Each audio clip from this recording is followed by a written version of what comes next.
In the gaming landscape, there are a lot of communities that suffer a fate created by divide.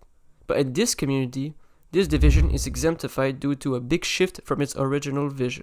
This franchise is synonymous with innovation time and time again in the first-person shooter genre. A franchise which brought millions of players together, but in recent years has been separated between new fans and old fans. This is the Halo community. But to know what happened, we need to go back to its origins. It all began in 2001 in Chicago. A studio by the name of Bungie launched Halo Combat Evolved alongside the original Xbox. It was the beginning of an era. This game revolutionized the first-person shooter genre on console. From the control mapping, the two-weapon inventory system, Halo C has set up a foundation for the future games to use, like COD, Titanfall, and multiple others. It was an instant classic. People came together, formed clans, and bonded over LAN parties. The campaign also introduced iconic characters that even non-Halo fans recognize. With this incredible launch of a game, created a loyal fan base that was eager to know what new game will come out. When Halo 2 launched in 2004, it revolutionized the gaming world with its online matchmaking.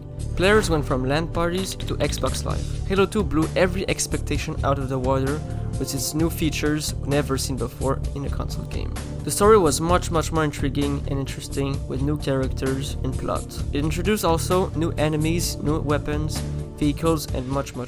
In the multiplayer side, the esports community started to grow and Halo started to build its own competitive scene. The introduction of playable elites, which are the aliens you fight in the campaign, started to be a fan favorite addition. And then Halo 3 released. With high expectations, no one was expecting another masterpiece to drop, but Halo 3 managed to do it. It was undeniably the franchise's pinnacle success. Everybody was talking about it. Biggest day in entertainment history. And everybody was playing it. The campaign was a fitting end to a trilogy. The multiplayer was extremely fun and possesses iconic maps like Valhalla, Citadel, Narrows, Centrap, and the list goes on and on. But one of the most important additions was made to the Halo franchise, and it was Forge. Forge is essentially a map creator, and people used to create custom games with them, and it was also extremely fun and social. People made friends with these custom games. Another community was born when Theater arrived. Theater is a match replay where you can go back and rewatch your games, but it was also used to create machinimas. This tool was used to create small series on YouTube like RB and the Chief, or people that pretty much put their highlights on YouTube. At the time, there were debates about the projectile system, but it was nothing compared to the next installment.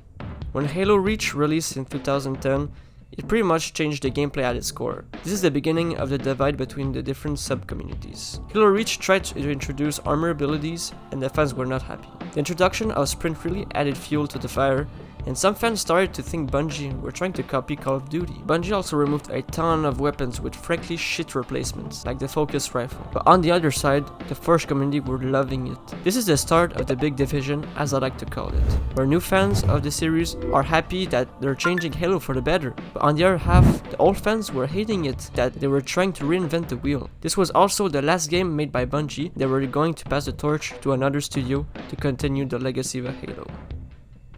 In 2012, with the release of Halo 4, the problems and the division grew exponentially. The new studio in charge, 343 Industries, took a hold of Halo, and they doubled down on the abilities and the changes of art style. Moreover, they transformed everything, and Halo was basically a Call of Duty clone at this point. With the rapidly dwindling player base, the old fans stuck with the old Bungie's era games, and the new players pretty much stuck with Halo 4. In forums and in YouTube, there were countless complaints about 343 Industries, but people still had some optimism left. When Halo 5 released in 2015, they pretty much tripled down on the changes. For some, it was an amazing game, but for the old fans, they were despising every bit of it, and it was pretty much a slap in the face. Even if they added great additions like the custom games browser, customizable assassination, and a large sandbox of weapons and vehicles, they were still missing core features that were not there at launch, like Forge that took a month and a half to arrive, or the bare bones matchmaking playlists. This cemented this divide, as Bungie fans had taken that 343 were too incompetent to manage their franchise. I just 343 just keeps fucking up, man. Like, they do not have the slightest fucking clue what the fucking community wants, man. But on the other half, the fans were loving it and were thinking the exact opposite. Give it 12 shotgun blast out of 4. 12 out of 4. Whoa, That's a pretty good one. Gavin, what about you? 28 out of 28 7. stars? If I was to sum up the multiplayer. In 2021, Halo Infinite was released, promising to bring back the franchise back to its roots, but instead of uniting the community, it exposed a lot more fractures. This game delayed launch, controversial decisions around its microtransactions, and its lack of content at launch left many fans disappointed. The battle between old school fans and the new players continued to rage. The multiplayer focused elements like free-to-play options were designed to attract a larger, more casual audience, but that came with the inevitable backlash from players who expected a lot more from the franchise.